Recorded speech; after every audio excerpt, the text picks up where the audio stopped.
হাদিসটা হলো এই, একজন সাহাবী আবু মাসউদ আনসারী উকবা ইবনে আমির রাদিয়াল্লাহু তাআলা আনহু জিজ্ঞাসা করেছেন, ইয়া রাসূলুল্লাহ, মান নাজাতু, নাজাত কোন পথে, কোন কাজের উপরে মিলবে, মুক্তি মিলবে কিসে? রাসূল আকরাম সাল্লাল্লাহু আলাইহি তিনটা কথা বলেছেন। তার একটি হইল আমলিকা আলাইকা লিসানাকা, তুমি তোমার জিহ্বাকে নিয়ন্ত্রণ করো, জিহ্বা দিয়া যে কোনো কথা আসলেই বলো না, চিন্তা করা বুঝা শুই না, সহি কথা বলো, হকের কথা বলো, বাতিল কথা বলো না, শিরকের কথা নয়, কুফরের কথা নয়, গীবত শিকায়ত নয়।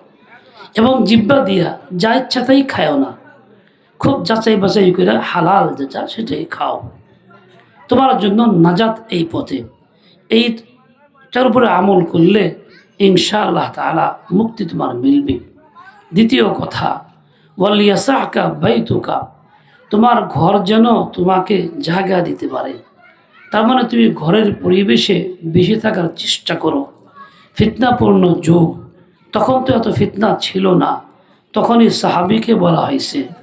তার আজকে এই ফিতনাপূর্ণ যুগে যত বেশি বাইরে আড্ডা, উঠা বসা, চার দোকানে এখানে সেখানে যত বেশি হবে তত গুনাহ বাড়তেই থাকবে। ইচ্ছায় অনিচ্ছায়, চাই বা না চাই, পরিবেশটাই বিষাক্ত এবং গুনাহের পরিবেশ।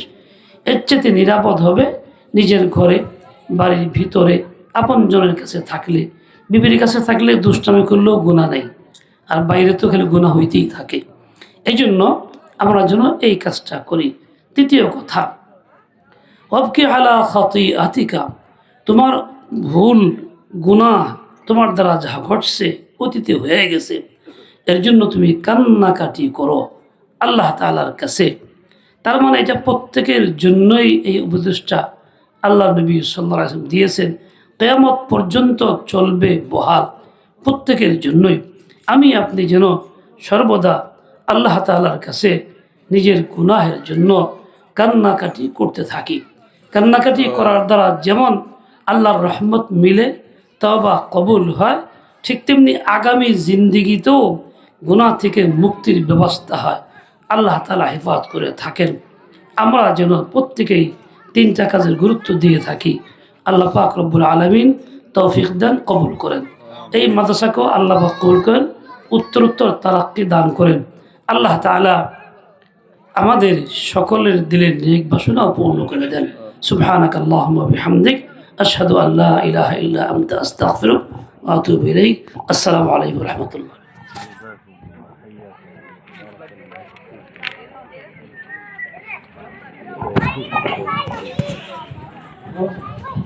الحمد لله।